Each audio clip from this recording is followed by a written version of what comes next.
잠언 31장 16절에서 19절 말씀입니다. 밭을 살펴보고 사며 자기의 손으로 번 것을 가지고 포도원을 일구며 힘있게 허리를 묶으며 자기의 팔을 강하게 하며 자기의 장사가 잘 되는 줄을 깨닫고 밤에 등불을 끄지 아니하며 손으로 손뭉치를 들고 손가락으로 가락을 잡으며. 아멘. 야, 이렇게 살려면 살겠습니까? 옛적의 여인들이 다 이렇게 살았습니다. 대부분 이렇게 살았어요. 일단은요, 이 시대가 정말 거부할 만한 여인상을 설교하고 있는데, 날이 갈수록 이 말씀 앞에 나온 여인의 수가 더한다는 것에 제가 심히 기쁩니다. 여러분에게 복이 있습니다. 자, 밭을 살펴보고 산다. 부동산이죠. 부동산 투기를 한다. 중개업을 한다. 이런 말이 아닙니다. 내가 기업으로 삼을 땅을 직접 확인한다는 얘기입니다. 살펴보고. 내가 여기서 농사를 지으려는데 농지로 적합하냐. 나무를 심을 건데 임지로 적합하냐. 건물을 지을 건데 이게 건축할 만한 부지로 적합한 땅이냐. 그냥 넉넉고 재산이 늘면 느는 대로 줄면 줄는 대로 아니라 자기가 가진 것들을 소중히 여기고요. 면밀히 살핀다 이 말입니다. 이 살피는 것도 게으르면 절대 못하죠. 그냥 대충 해 그러는데 그렇지 않습니다. 뭐 전문가들에게 맡기지 꼭 그렇지도 않습니다. 자기의 손으로 번 것으로 포도를 일군다. 이게 무슨 말이냐면 손의 열매입니다. 자기가 농사 지어서 거둔 거 있죠. 얘를 농사를 지었을 같으면 이 씨를 간직했다가 종자로 다시 뿌린다 이 말입니다. 자, 내가 만약에 양을 키웠다면 내 손으로 받은 양 새끼를 그걸 다시 잘 키워낸다. 그런 뜻이 되겠습니다. 포도원을 읽으니까 이게 일단은 씨라고 보면 되겠죠. 그냥 먹고 치우는 게 아닙니다. 사실 우리가 이제 땅이 없어서 그런데요. 우리가 1년 동안에 먹는 과일에서 나온 씨가 어마어마합니다. 그 씨를 우리가 전문 농사꾼이 아니라 할지라도 그 어마어마한 것을 비전문가 입장에서 뿌리고 흙에다가 이렇게 심고 가꾼다면 아무리 못해도 10분의 1은 거두지 않을까요? 예, 그냥 아무것도 모른다 할지라도 10분의 1만 거둬도 얼마나 많이 거둘 수 있겠습니까? 그런데 씨를 그냥 막 버리거든요. 그런데 또 하나 놀라운 게 있습니다. 하나님께서는 우리에게 씨 가진 열매를 주셨다 했습니다. 이 씨를 함부로 여기면 안 됩니다. 그리고 실제 씨 안에는 굉장히 좋은 성분들이 있습니다. 기름은 뭘로 짭니까? 씨로 짜죠. 씨. 동물의 기름도 뼈에서 나듯이 식물의 기름도 씨에서 납니다. 그래서 무슨 씨, 유 이렇게 붙이잖아요. 이게 상당히 귀하고 좋은 것들입니다. 자, 뿌림과 거둠의 법칙을 알고 있기 때문에 내가 뿌릴 곳, 또 뿌려서 거둔 것을 다시 뿌리고 남이 주는 것만 먹고 산 사람은 이거 생각도 못하고 하지 못합니다. 저희가 20대 후반쯤에 나온 이야기가 뭐예요? 된장녀? 개똥녀죠, 개똥녀. 옛날 어른들의 표현으로는 남편 잘 만나면 된다는 것이지만 이 개똥녀들은요, 멋은 있는 대로 다 부리지만 실속은 없고요. 그냥 멋 부리는 데만 온 정신과 힘을 다 쓰는. 그리고 그 멋에 취해서 남자들이 자기에게 달려들어서 그냥 자기를 이상한 나라로 데려가 주기를 바라는 아주 이 요상한 여자들. 개똥녀들입니다. 이 개똥녀들은 절대로 이 말씀을 듣고 싶어하지 않고 이 말씀대로 살 수가 없습니다. 사상이 달라요. 피보다 진하다는 사상이 달라요. 힘있게 허리를 묶으며 자기의 팔을 강하게 하며, 제가 신학교 다닐 때 들은 설교인데요. 이 자기의 팔을 강하게 하며 이거를 좀 우스개로 설교를 하더라고요. 어떤 목사님이. 우스개로 말하면 내 팔도 굵다. 표현이 좀 우스개지는 하지만 틀린 말은 아닙니다. 사람이 일을 안 한 손은요, 본래 클 수는 있어요. 체격이 작을 수도 있고 클 수도 있는데 일을 많이 못하면 손가락이 굵어집니다. 이름하여 오뎅손이 됩니다. 오뎅손. 예. 오뎅 손가락이 됩니다. 일을 많이 하면. 거친 일을 많이 하면 손바닥이 거칠고 손마디가 굵어집니다.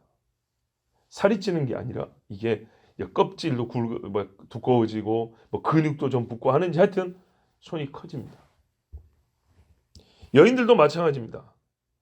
본래 타고난 체격 조건도 있겠지만 그래서 시골에 일하는 아주머니나 할머니들의 손이 의외로 툭툭하고 큽니다. 일하는 자세를 말합니다. 힘있게 허리를 묶는다. 허리를 묶지 않고 일하는 법은 없습니다. 힘이 어디서 난다. 소위 코어라 그러죠. 요즘에 유식하게. 어떤 운동을 하든지 코어 힘이 약하면 못 버틴다 그러죠. 이 씨름 선수들도요. 허벅지, 팔 이거야요. 허리입니다. 허리 힘입니다. 허리를 묶든다. 우리가 에베소서에도 진리의 허리띠. 자기의 팔을 강하게 한다. 즉 일하는 자세와 방법을 알아요. 일을 할 수 있는 몸 상태가 되게 해요. 자기 몸을. 노는 몸 상태로 익숙하게 만들지 않냐고요. 사람이 익숙해지거든요. 일하는 몸으로 항상 체질화되게 돼 있어요. 여러분 부잣집이었지만요. 리브가 부지런히 일했습니다. 어제도 들으셨죠. 아브라함의 종이 이삭의 부인감을 찾으러 가는데 예쁘장한 여자가 처녀애가 말이죠. 와가지고 어떻게 해요? 그 양떼를 몰고 와서 뭐합니까? 물을 마시는단 말이에요. 그래서 이 아저씨가 이 할아버지가 생각하는 게 제자가 내 주인의 며느리가 되겠습니까 하나님? 내가 한번 표를 얻고 싶은데 테스트 한번 해보겠습니다. 만약에 내가 물 달라 할 때 나도 주고 이 낙타도 주면 주님이 정하신 딸인 줄 알겠습니다. 이게 뭡니까 도대체? 낙타가 10마리인데 이 낙타 10마리 물을 다 길어줘야 된답니다.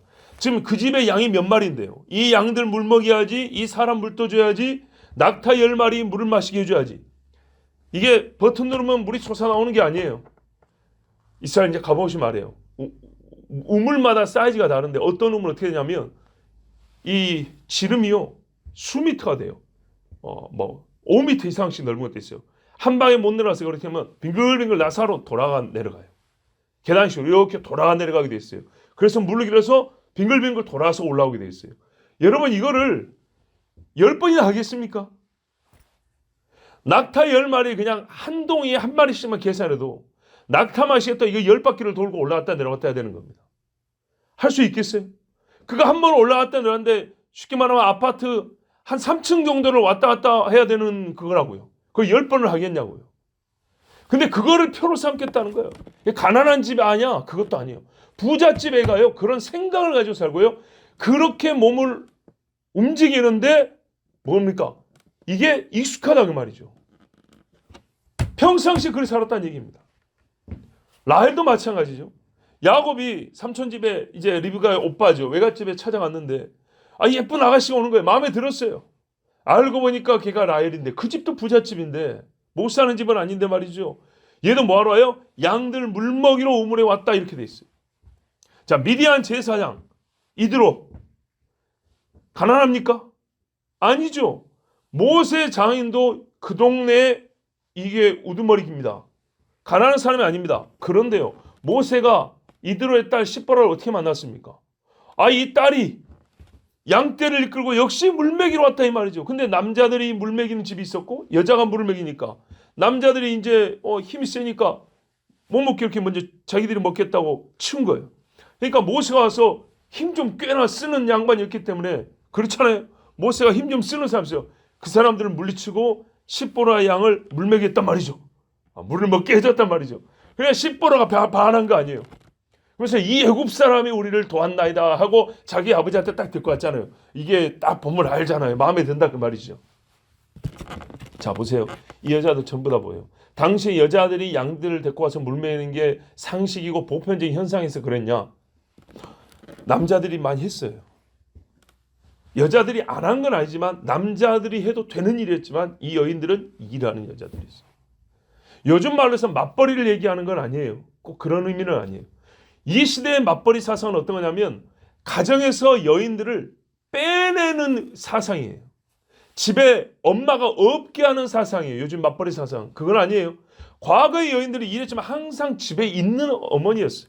집에 있으면서 집에 가야 자녀들의 즐거운 어머니면서 부지런히 일한 이야기를 하고 있는 거예요. 가사예요, 가사. 자, 여자가 이런 일을 어찌해요? 혹시 여러분의 아들이 이런 여자를 데리고 오면 됐다 하십시오. 아니다 하세요. 손에 물 한 방울도 안 묻히게 해준 남자, 철부지입니다, 철부지. 예? 혹시 여러분도 그렇게 시집 왔습니까? 이제 벗어버린 지 오래됐죠. 이건 철딱서니가 없는 거예요. 손에 물을 한 방울 안 묻히겠다는요. 자, 18절 보세요. 장사가 잘 되는 줄을 깨닫고 밤에 등불을 끄지 아니한다. 정말 일하는 여자인데요. 이게 무슨 말이냐면 자기가 이제 자기 집에 기업을 이렇게 일을 하는데 산업을 이렇게 그러니까는 부지런히 일을 하는데 이게 예견이 되는 거예요. 예견. 옛날 분이 이렇게 했어요. 예견하여. 그러니까는요, 읽는 눈이 있는 거죠. 아, 지금 우리 집이 어떤 방향으로 가고 있고 현재 우리 집의 가세가 어떻게 기울어져 있고 흥하고 있고 망하고 있다. 이런 거를 읽을 줄 아는 거예요. 그런데 지금이 어떤 타이밍이에요? 우리 집이 힘을 얻고 더 일어날 수 있는 때다. 이걸 읽어내는 눈이 있다면 어떻게 하냐?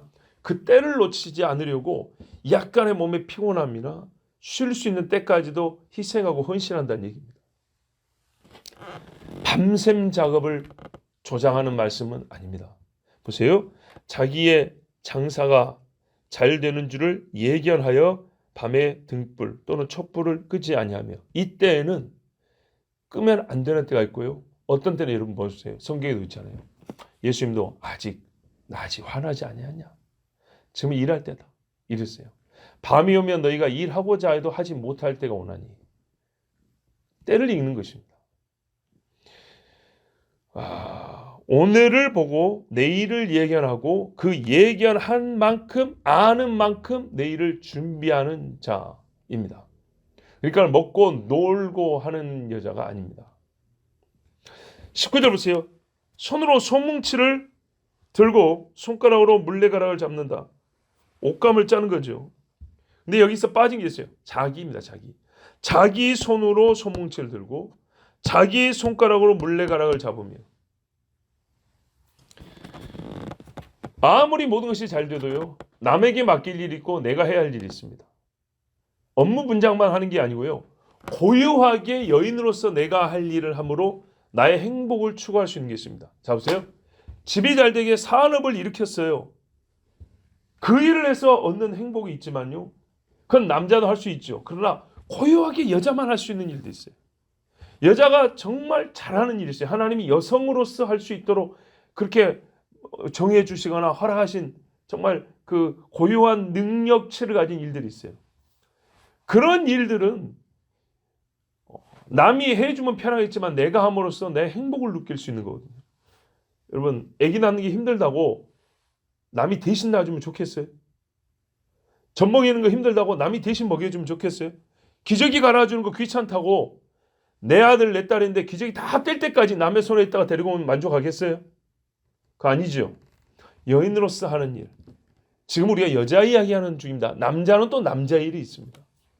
자, 이렇게 여인으로서 자기 해야 할 일을 끝까지 잃지 않고 남에게 넘기지 않냐고 하는 여자.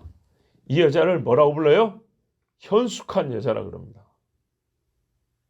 그런데 여러분, 이게 왜 현숙일까요? 무지하게 일 잘하는데. 일 잘하는 여자라 그러죠. 우리가 여기서 개념 정리를 좀 해야 되겠습니다. 왜냐하면 관념을 좀 바꿔야 되겠습니다. 현숙하고 지혜할 때, 어제 설교 제목에도 나왔지만 고상한 이야기 잘할 줄 아는 여자, 또는 많은 학문을 배워서 그거를 입심 좋게 말할 수 있는 여자,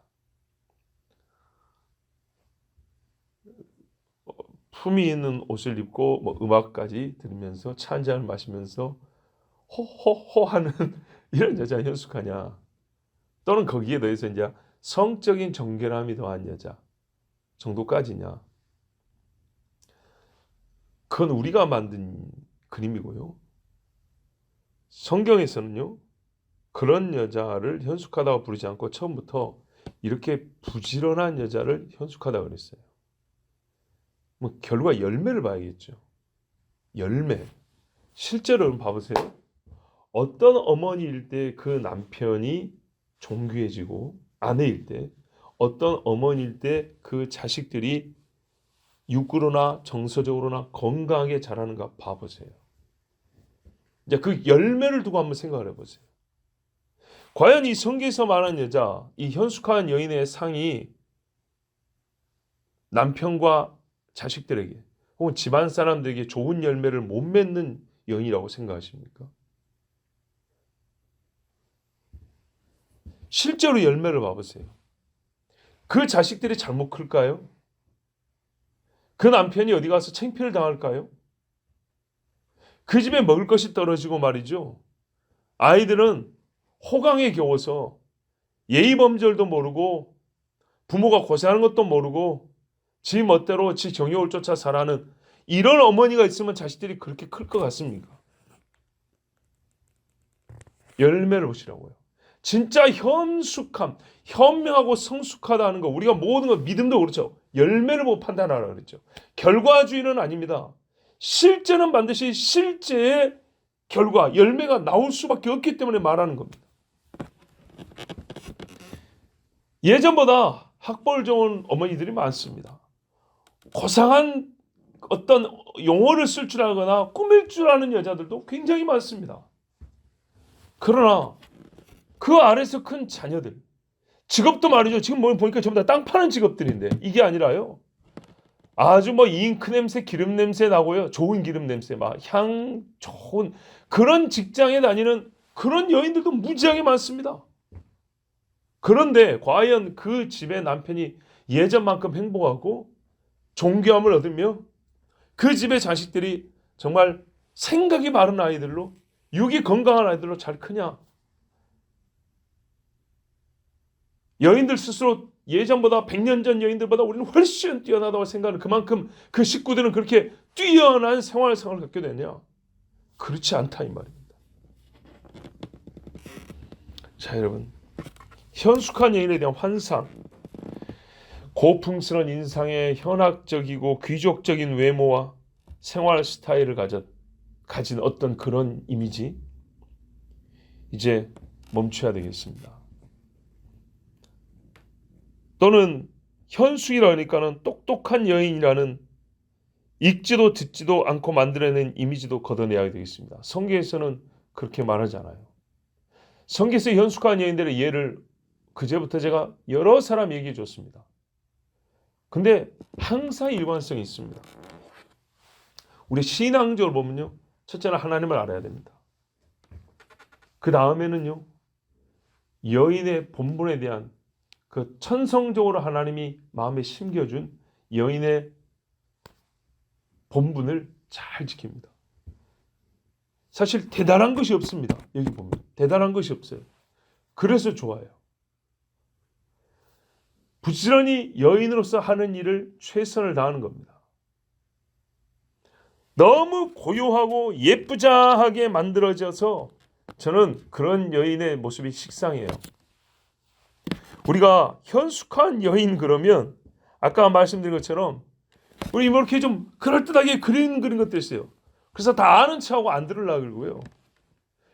고생하기 싫지만 또 너무 그렇게 고상하게 그린 이미지가 식상해졌어요. 그래서 저는 오히려요. 구식적인 이 말씀을 안 읽어서 그래요. 말씀 그대로 읽으면 현대인의 입맛에는 안 맞아요. 그냥 안 맞는데 이게 식상하지가 않아요. 오히려 신선하게 들릴 거예요. 현대 여인들에게, 젊은 여인들은 정말 불편하지만 신선하게 들릴 거예요. 아, 이게 현숙한 여인이구나. 배우기만 제대로 배우면 진짜로 훌륭한 어머니, 현명한 아내가 탄생할 겁니다. 아직 남았습니다. 이제 반 왔습니다. 이야, 이 말씀 다 들으면 밤새도록 일해야 될 것 같죠?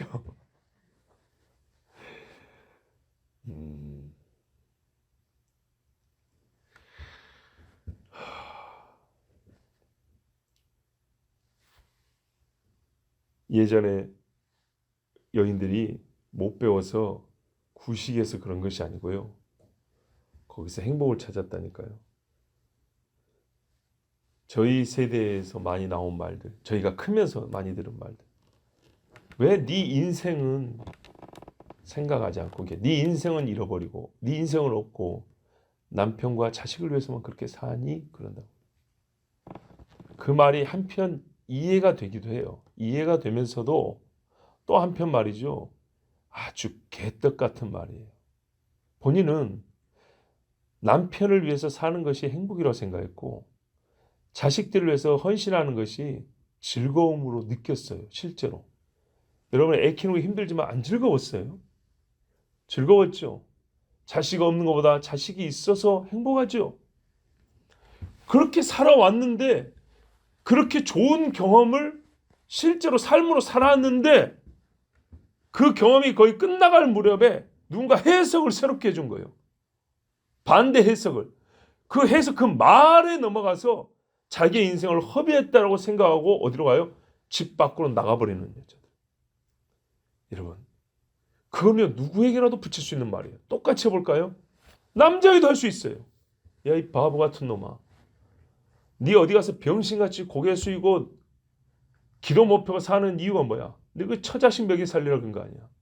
사내 새끼로 태어나서 남의 앞에 굽신거려 살 거야? 지금 인생 즐길이 살라고 니도 네 하고 싶은 대로 살아. 그럼 어떻게 해요? 뭔다 싹 까지고 들로 산으로 돌아다니면서 낚시한다 그러고 자기 취미생활 한다고 여기저기 만나는 여자들마다 원나잇, 투나잇 하면서 다닐 거 아니에요. 안 그렇습니까? 그런데 누가 뭐라 그래요? 밤이 늦었다 집에 각시도 있고 새끼들도 있는데 일찍 들어와서 얼굴 봐야지. 그게 괴로움입니까? 밖에 나오면 집에 있는 애들이 안 보고 싶습니까? 아빠하고 달려나오는 그 아이들 안 행복했습니까? 그렇게 행복한 시간을 보냈는데 어떤 괴상한 놈들이 와서 나의 행복에 대한 해석을 거꾸로 해줍니다. 그게 꼭 뭐예요? 마귀의 말이었어요. 마음을 뺏기니까. 경험은 행복하게 해놓고 생각을 불행으로 여겨서 인생을 이제 반대로 살아간다. 그래서 어떻게 하는지 아십니까? 탕자처럼 나와서 길바닥에 뒹굴다가 객사하거나 나중에 노년에 아무도 찾아오는 일 없이 그렇게 죽은 쓸쓸한 남자들이 한두 명이라고요. 똑같은 논리를 자식들한테 해볼까요? 네 부모를 위하여 그렇게 애쓸 필요 있겠니? 네 부모가 무능해서 그런 걸 뭐 왜 네 보고 책임지라 그러는데? 네 부모한테 할 거 다 했잖아. 이 자식은 말이죠. 자기 부모를 위해서 해야 되는 것을 즐겁다고 생각한 자식이었어. 야, 내가 어렵게 살지만 효도하는 자식이구나. 야, 내가 이 정도는 되는 인간이구나 하고 난 즐겁게 생각했어요. 근데 어떤 또라이가 와가지고 이제는 됐으니까 네 인생 이제 네 하고 싶은 대로 살아. 부모님만 그냥 알아서 하시라 그래. 그래서 서서히 인연을 끊어가는 자식들이 있어요. 같은 논리를 이렇게 적용하면 어떻게 되죠? 전부 다 하나도 연합되는 것이 다 쪼개지고 갈라지고 눈물과 피를 흘리고 죽는 것밖에 남지 않습니다. 하나님께서 지금 명하신 일은 고생시키려고 하는 것이 아니라 정말 해보세요. 거짓말인가? 쉽게 전자레인지 돌리는 거하고 냄비에다 끓이면서 이렇게 지키고 서 있는 거하고 말이죠. 고생은 되겠지만 마음의 뿌듯함과 즐거움이 같은가 다른가 해보세요. 편하게 남에서 시켜가지고 주는 거하고요. 옛날 어머니들 도시락 싸가지고 학교 앞에 가가지고 우리 애들 밥 먹인다고 얼마나 우리 클 때마다 엄마들이 즐겁게 나오는지 몰라요. 즐거워서 그게 낙이었어요. 나. 내 새끼들 도시락 싸가지고 저녁 때면 말이죠. 야간 자율학습 하잖아요. 그러면 저녁 때면 학교 앞에 어머니들이 쫙 서가지고 도시락 준다고요. 마치 어미새가 먹이 물고 새끼들한테 주듯이 따뜻한 밥 먹인다고. 저같이 촌에서 온 애들은 얼마나 그게 부러웠는지 몰라요. 학교 식당 가서 금세 간단히 먹고 올 수 있는 아이들도 있었어요. 돈이 있으니까. 그렇지만 금세 먹고 온 애들하고요. 어머니가 싸준 도시락을 가져온 애들은요. 달라요. 옆에서 우리가 보기도 다르고 그 어머니는 그것을 낙으로 삼고 자식 키우는 재미였어요. 재미. 고생이라고 생각 안 하고. 하나님이 인생으로 고생케 하심이 그죠? 본심이 아니라 그랬어요. 죄로 말미암아 고생한 본심도 아니고 우리를 모든 일을 수고로이 하여서 힘들다 하는 게 아니고요. 어떤 즐거움은요, 육체의 수고와 함께 동반되거든요. 어떤 복은요, 육체의 수고와 비례하는 게 있거든요. 예배만 하더라도 보세요. 예배만 하더라도 예배가 중심이죠. 육체의 수고가 없는 예배는 교회를 무너뜨리는 방법이에요. 신앙을 잃는 길이에요. 육체의 수고와 함께하는 예배는 신령과 진정으로 드리는 예배의 시작이 될 수 있어요. 증거가 될 수 있어요. 그러나 육체의 수고를 거부하는 예배는요, 결코 신령과 진정으로 드리는 예배가 될 수가 없어요. 하나님 앞에 옛적부터 내려온 여인상을 듣습니다. 이 시대에는 오히려 새롭게 들리는 여인상입니다. 현숙한 여인, 정말 팔뚝 굵은 여인, 허리를 동여매고 부지런하게 자기 집안 사람들을 먹이는 여인. 우리 교회 이러한 여인들이 충만하고 또한 우리 딸들이 성계 많은 현숙한 여인으로 자라기를 축복합니다. 기도하겠습니다. 하나님 감사합니다. 여인의 즐거움 주셔서 감사합니다. 옛적의 어머니들은 식구를 위해서 기도하는 것을 힘들었지만 복으로 여겼습니다. 하나님 전에 나와서 추위와 더위를 무릅쓰고 잠을 줄여가면서 기도하는 것을 정말 어머니의 본분으로 알고 훗날 자식들이 믿음 안에서 잘 큰 것을 볼 때 얼마나 흐뭇한 미소를 짓고 내 자녀를 걱정할 일이 없구나 하고 주님 품에 안겼는지 모릅니다. 하나님, 오늘날 이 즐거움을 아는 여인이 얼마나 될까요? 이 행복을 아는 여인이 얼마나 될까요? 하나님께서 허물을 가려주시고 죄를 정죄치 아니함을 받는 자라 곧 회개하여 죄상을 받은 자의 즐거움, 그 행복에 대하여 다윗의 말한 바 시편에 말씀하였는데, 이 수고로 말미암아 여인의 본분을 다하여서 즐거움을 누리는 그 여인의 행복을 아는 이가 얼마나 될까요? 오 주님, 세상이 가르쳐주는 여인상, 세상이 그려주는 여인의 그림을 가지고 살지 말고 하나님이 명하시고 가르쳐주시고 하나님이 지시하여 주시는 여인상, 하나님이 빚어주시는 여인의 삶을 사는 주의 모든 자녀들이 되게 하옵소서. 우리 교회 어머니들이 더욱 현숙하게 하시고 자라는 딸들이 현숙한 여인들이 되어서 믿음의 집을 세우고 믿음의 자녀들을 양육하는 복을 받게 하여 주시옵소서. 예수 그리스도의 이름으로 기도하옵나이다. 아멘.